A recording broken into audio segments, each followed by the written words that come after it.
Good day. So in this video, we're going to discuss limits and show you the mechanics of how to solve the limits of different functions. Now, as you have seen in your lecture slides, the limit of the function basically tells you where the function is going as the variable approaches a given value.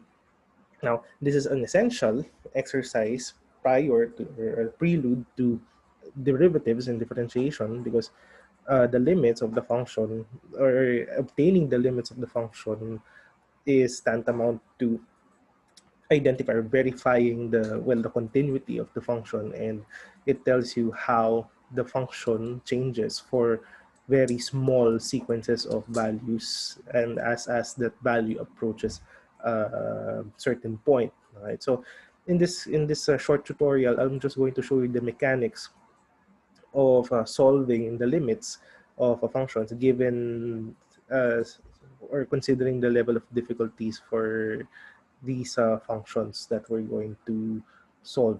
Now, we have four examples. So the first equation is fairly simple. Now, evaluating limits is pretty straightforward, especially for polynomial functions like this.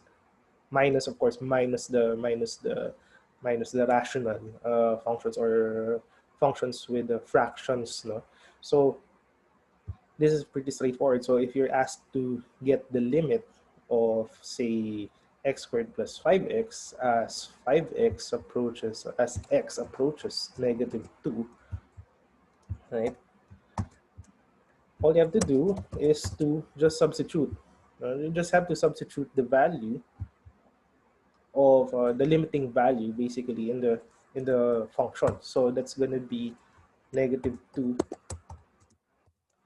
squared plus 5 -2, and that's going to be 4 minus 10. And therefore, the limit of this function, this bracketed function, as x approaches -2 would be -6.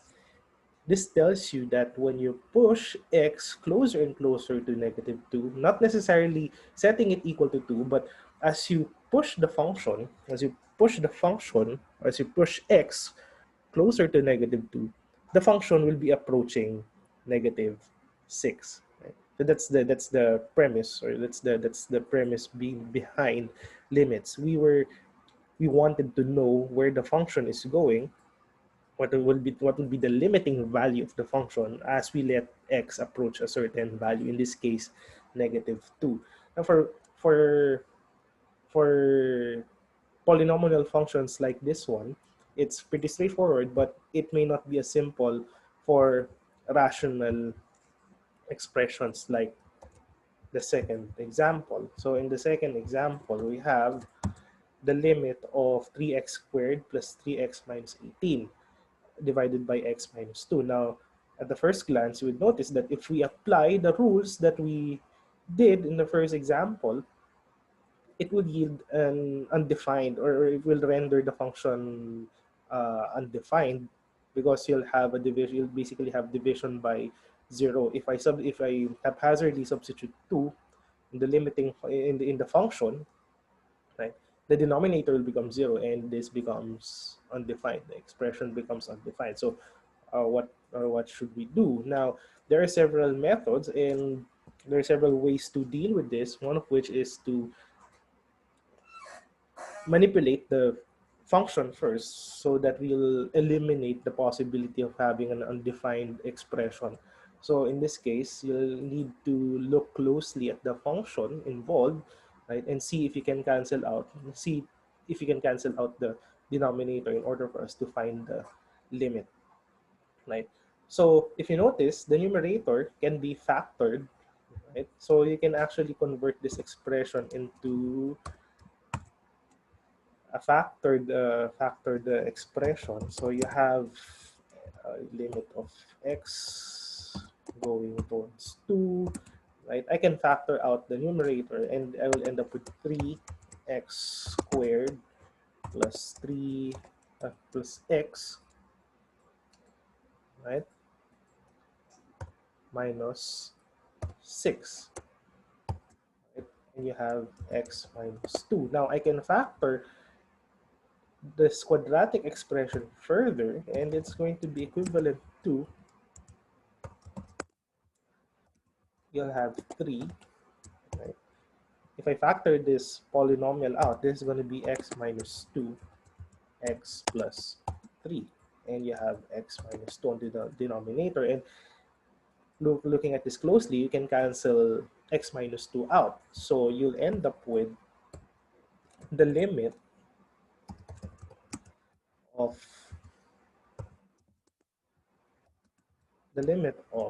uh, 3x plus 3. Now substituting this 2, now we can now substitute 2 in this expression because it won't render the function as undefined. No?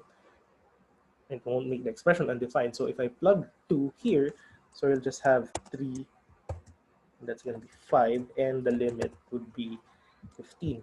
Now, don't be mistaken. The limit here just tells you that when you let x approach 2, right? When you let x approach 2, not necessarily setting x equal to 2, but if you let x closer, push x closer and closer to 2, the function would be equal to 15, or the limiting value would be 15. It will tend towards 15, not exactly equal to 15, but it will tend towards the value 15. Now, for the next example, this one is a little tricky. It requires a little bit more of manipulation, right? So here you have the limit of the square root of h plus 1 minus 1 over h. Now, obviously, you cannot do factoring here. Right? You cannot factor this expression out, and you cannot just haphazardly substitute h here to get the limit of this function. Now, one solution is to, well, use the fact that well, any expression divided by itself is equal to 1. So we'll just multiply this expression to 1 to cancel out any possibly cancel out the denominator in the process. So we'll have the limit, right? Sorry. We'll have the limit of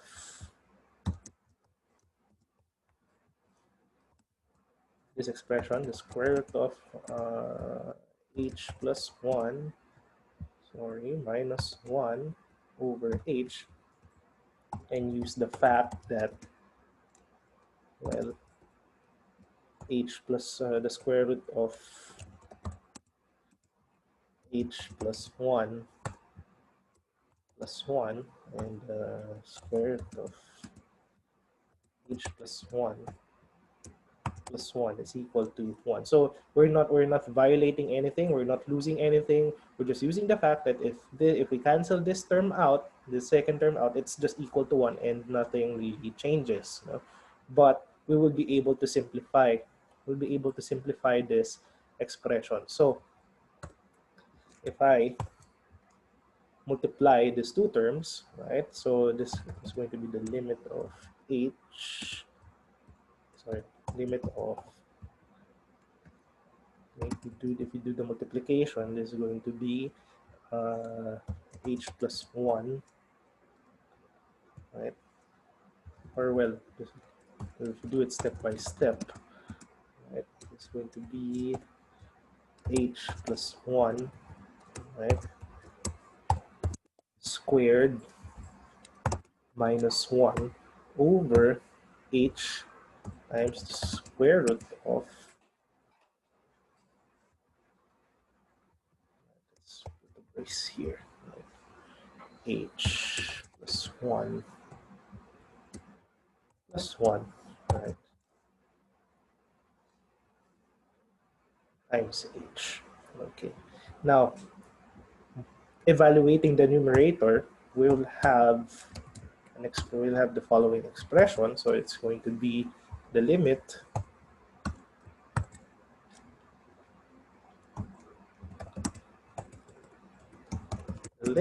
of this cancels out, right? The square root, the radical sign cancels out because of the squared term. So this is going to be h plus 1 minus 1 over h times the bracketed term, which is equal to square root of h plus 1 plus 1 as h approaches 0. Now, one cancels out, and when one is canceled out because of this operation, you can also cancel out h, right? So you'll end up with the limit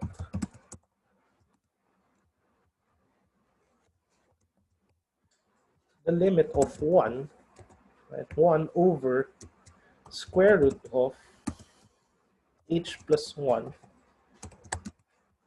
plus 1, right?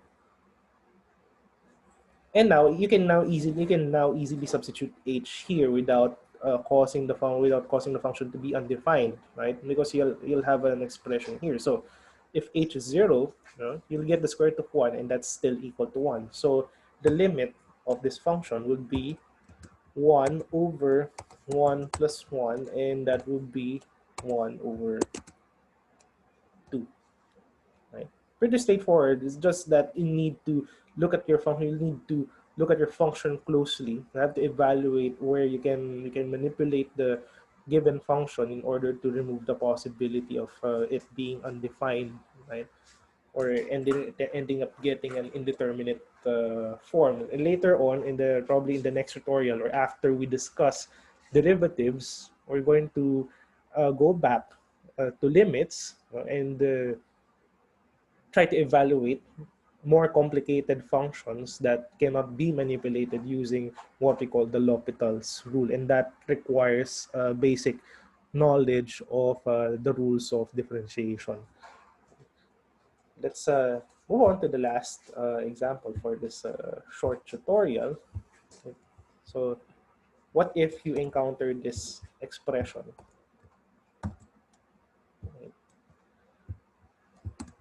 What if we encounter this expression where you're asked to evaluate the limit of x plus the absolute value of x over x as x approaches 0 from, and what's this negative sign here?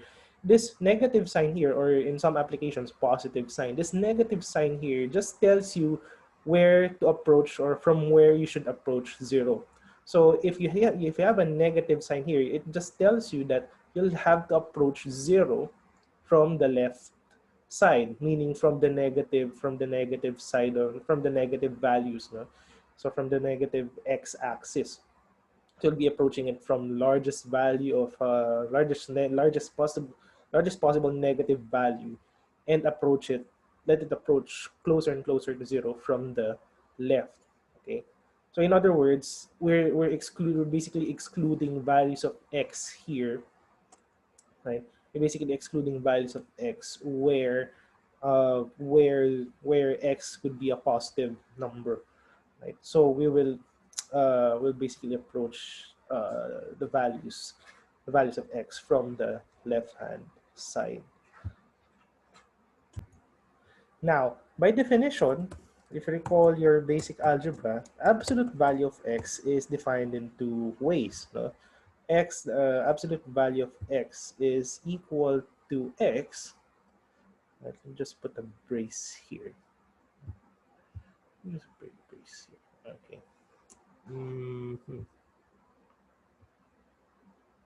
Okay. We have cases here. So the absolute value of x is equal to x if x is greater than 0.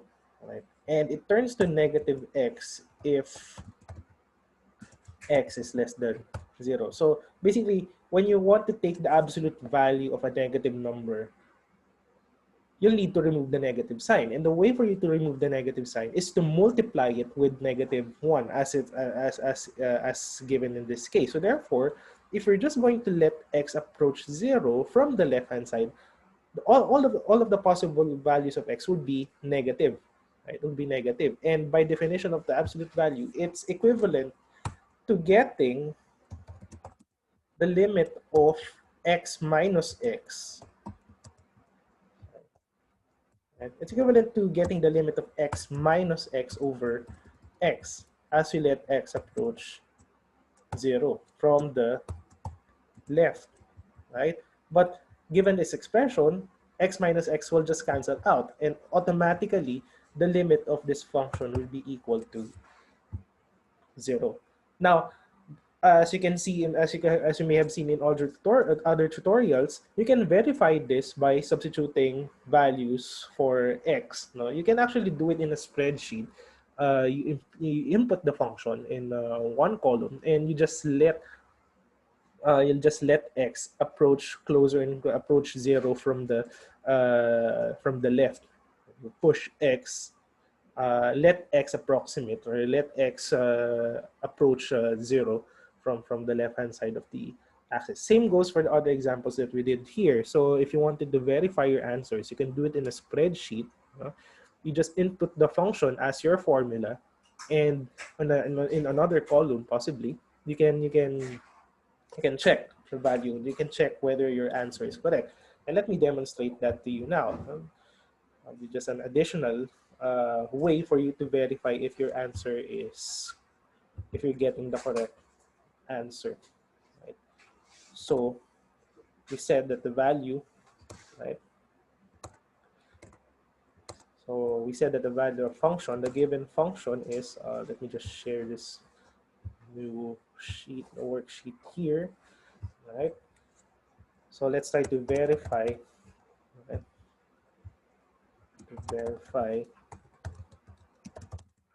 the limits, or we'll evaluate, basically evaluating the limits using substitution of values. So we have x plus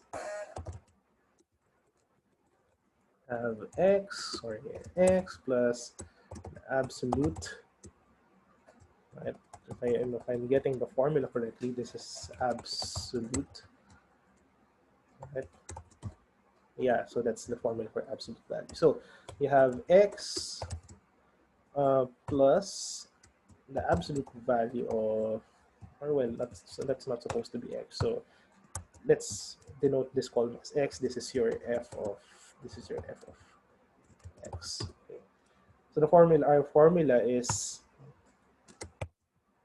v3, right, which is the column for the x values, plus the absolute value of v3 divided by, of course, b3. Right? Of course, that's still division by 0. And let's try to approximate, let's try to evaluate the limit across several negative values. So we're asked to approach, approach the value from the left. So let's try to say negative 100, right? Negative 100. Let's make it closer. Negative 20, negative 10, right? 5, negative 0, or negative 2.5, negative 2, negative 1, negative 0.5, negative 0.1, negative 0.9, 0.00009, right? So you make it sufficiently closer and closer to 0, right? So just copy this here, and let's make it closer, a little bit more closer to 0. And that verifies our answer. No? So as x approaches 0 from the left, from the negative axis, the limit of the function would always be 0. Okay? Let's try it with the other example that we just solved. How about if we use, okay, let's try px squared plus 3x plus 18. Right, so we have your function here, this x. Right? Suppose we have 3x squared, 3 times, this is the thing about Excel, no? It's a little clunky. 3x squared plus plus 3 times f3, okay, minus 18, okay,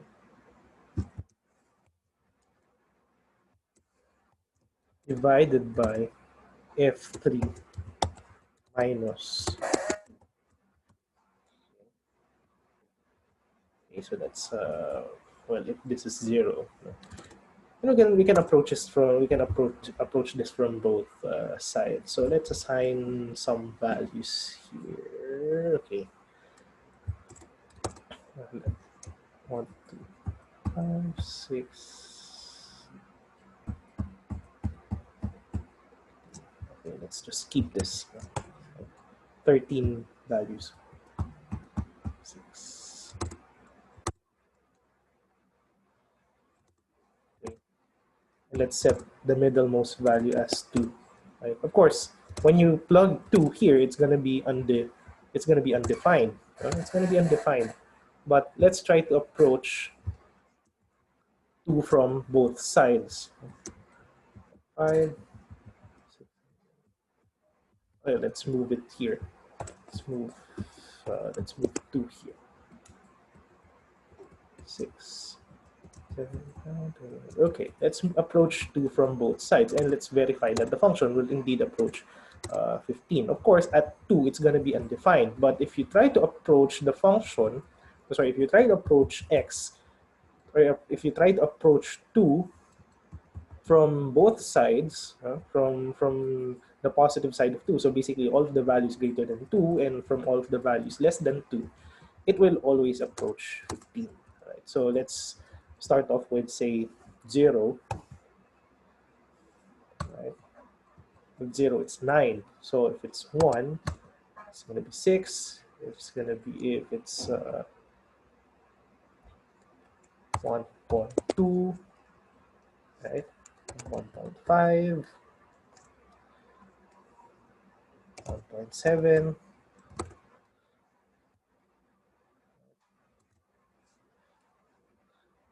1.9,